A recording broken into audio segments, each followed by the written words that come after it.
All right, joining me now is the starting power forward for your Charlotte Hornets. His name is PJ Washington. PJ, what have you been up to since the season is canceled? Let's start there. Or not canceled, I guess. It kind of ended abruptly for you guys, though. Like, where are you staying? Where are you living? How you been staying in shape? Give the people an idea of what you've been up to since we last saw you on the court. Well, I'm in Charlotte right now. Just trying to stay in shape, trying to work out as much as possible. Trying to just improve my game as much as possible, and just trying to be ready for the next season. Have you been watching the playoffs, or are you one of those guys that's like, I don't know if bitter is the right word, but just kind of like, I don't want to watch guys that are playing when I'm not in it, you know? Or yeah, I mean, it's definitely tough for me because when I watch basketball, I obviously want to go play. So I've been trying to watch as much as I can, and it's definitely exciting, but I just want to play. So Tyler Hero, your former teammate, is kind of playing well right now. Does some small part of you is probably like annoyed by that, right? Like, I know you guys are close. It's like, are you cheer for him? Or is like some small part of you like, man, why does he get to be there? And I, because you guys should have been in the bubble, by the way. The Hornets. Yes, we definitely should have been in the ridiculous. bubble. Yeah. But no, I'm definitely excited for Tyler. I mean, yeah, just being around him these past 2 years, just watching him play in the NBA and then watching him in college. I mean, I expect nothing less. I mean, he's a wonderful worker. He works pretty much every day. And he wants it more than anything. So I'm excited for him, and I'm excited for what he's doing right now. Let's go back to your year at Kentucky with Tyler. It was your second year at Kentucky, and I'm fascinated by this because you arrive in Kentucky as a 5-star recruit. Obviously, a lot of hype around you.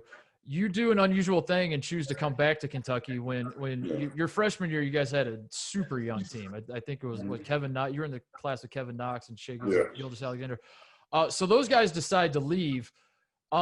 Walk me through like what's going through your head in that decision. Was any part of you feeling like a pressure of like, you know, I think from the outside looking in, maybe you feel pressure of like, if you're a 5-star going to Kentucky, you kind of have to go, or else do I look like a failure if I come back for a year? Obviously it ended up working out for you, but just take me back to like that decision and how that all played out.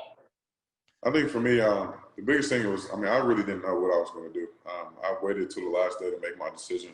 And I pretty much made the decision to come back just because I didn't feel like I was 100% ready. Like there were still things in my game that I wanted to be better at, and shooting is one of them. So when I went back to school, that was pretty much my main focus, was to go in and just make sure that I was ready for when I did make that decision to come out. Obviously, Coach Cal has produced a ton of NBA players. You are now in that group of the Coach Cal NBA group. Is there like a competitiveness amongst all the Kentucky guys to win Coach Cal's affection when he gets I know he gets the printouts of like all the stats you guys are posting. Yeah. Is there like a power rankings to that? Does he have like, if you're number one on the list, is he your favorite? Like what's that like? Honestly, I haven't even thought about it too. Okay. I don't think there's a list, but I mean, I think he's definitely excited for all of us, and just to see all these players doing well at this level. I mean, it's just wonderful for him, and we're excited to make him happy still. Yeah. Well, one of the things I noticed, one of the trends I noticed with him is when you get to Kentucky, he calls you guys these kids, especially the team you're on, your freshman year. You guys were so young. Like, I feel like you guys were all freshmen and sophomores, right? And every press conference he does, he's like, I'm just trying to teach these kids. And then something happens along the way where you're no longer one of his kids, you're one of his guys. And then he's like, yeah, PJ Washington is my guy. Yeah. Is there an official ceremony for that? Did he call you in? He's like, PJ, sit down. I want to tell you something. You're playing well enough. You're officially one of my guys now. Or is it just kind of happen? I think the ceremony is the draft. I mean, the draft. Okay, there it is. Yeah. It's like graduation for us. I mean, draft day, he was at my table, and he was at Tyler's table and Kelvin. So just to see all of us get drafted in the first round was definitely great for him and great for our program as well.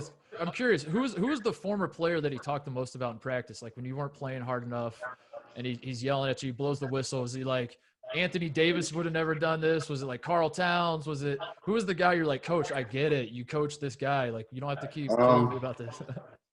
Honestly, it's everybody. Everybody. It depends on the day, honestly. Whoever he's thinking about, he's going to bring him up in practice. So I came to practice one day after I got drafted, and he was just talking about me the whole day. So pretty much who's ever there, honestly. It's whoever's there, whoever's coming through. That's smart. That's why he's the best. He's good at that. He's good at knowing who's all right, so now you play for the Hornets. You get drafted by the Hornets. What is going through your mind? I'm sure you're aware in the moment that Michael Jordan is the owner of the Hornets. I'm sure you're Yeah. aware of the shadow, unless maybe you're not. Maybe you're like Terry Rozier and you had no idea that Michael Jordan was that good, and he won. He won all the titles he did. So we had Cody Zeller on the show, and we were asking him, like, because the Last Dance was going on, and we were kind of asking him what it's like to play for Michael Jordan and all that. I imagine it's good and bad in the sense that, like, it's obviously good because it's a guy you can look up to and all that. I guess my question to you, PJ, is does Michael Jordan's shadow cast as large around the Charlotte Hornets organization as someone like me on the outside feels like it would? Or is it not like, do you not really feel that much pressure playing for MJ? Or is there a pressure? I don't think it's pressure. I mean, at the end of the day, our job is to go out and just play our hardest so we can win. But, yeah, I mean, that's all he wants us to do is just be able to put our all on the line each and every day on the court. So, I mean, just playing for him is great. I mean, there's no bad part about it. He just wants us to win and wants us to put 100% effort out each and every night. So, as long as we're doing that, it's fine. All right, so now you're in the NBA. You said shooting has become an emphasis of improvement. What else would you say is like the biggest thing? Because, like, you know, at Kentucky, you didn't get to show off the perimeter skills all that much. You were, if I remember your Kentucky career right, you were pretty much like I know Reed Travis was there your second year, but like when I was watching you play at Kentucky, like you were the guy. You guys always had great guards, and you were like kind of carrying the load down low on your own. And you were a guy that was playing his ass off and grabbing every rebound and all that kind of stuff. But you know, obviously the NBA is structured a little differently, where like the old school big man is not as valuable. So is shooting an emphasis? Like what else are we working on here and trying to get better here? I think for me, being able to create off the dribble is big for guys like me. Being able to shoot obviously is big as well. And just being able to make plays. So that's something I've been working on, being able to come off ball screens and make a pass, make the right pass, and be able to make shots as well. So just for me to be able to expand my game to the perimeter and be comfortable out there is something I'm really excited about going into next season. Nice. I want to talk about this new partnership you got with SportsBlocks. The note I was given was that, first of all, you're the first athlete partner with SportsBlocks. The note I was given about this thing that you're taking part of is that people can invest in you. And that has my attention because I think as fans, we pretend like we're investing in players, and all that really means is like we're saying we're fans of them, and we're like, I'm buying PJ Washington stock. You know, like when you only hit 5 threes as a freshman at Kentucky, and you're like, I'm buying his stock because I know he's going to blow. But you're saying we can like literally invest in you? Is it? Am I understanding this correct? No, I think you can invest with me. Okay, all right. Better anything. Like we're basically I have a corporation, and if you invest into the corporation, I'll invest with you. So pretty much, it's as simple as that, honestly. Give me some idea of how you manage your money. What's your first? I saw there was like an article. What'd you do? Something with GQ where you're like, this is how I spent my first million. Yeah. So tell people like what is how does PJ Washington deal with money? I think my biggest thing is just trying to save as much as possible. Just because I know playing basketball isn't going to be forever. So yeah, that's good.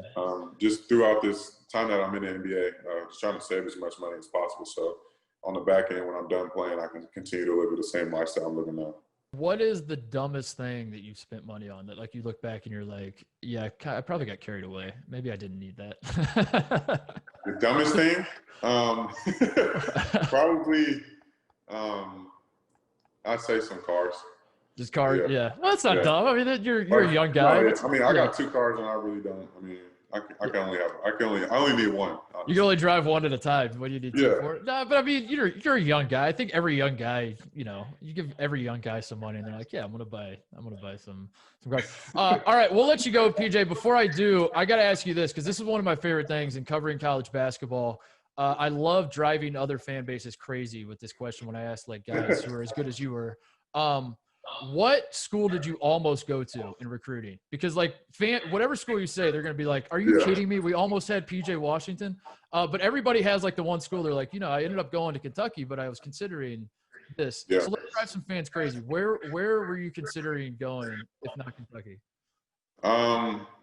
North Carolina. North Carolina was my Yeah. The Hornets fans are all watching this. Like, are you kidding me? Are you kidding me? Yeah, North Carolina was on number 2. That's great. Well, PJ Washington could have been a Tar Heel. Too bad. He was a Wildcat. He's one of Cal's guys. He was one of these kids, but now he's one of the guys. TJ, appreciate you joining us. Look forward to investing with you, man, and seeing you. Hopefully I can buy some stupid cars myself someday. No problem. Thank you for having me. All right, man. Take care. For the best access, perspective, and personalities in all of sports, follow us at Fox Sports on Twitter, Facebook, Instagram, and YouTube.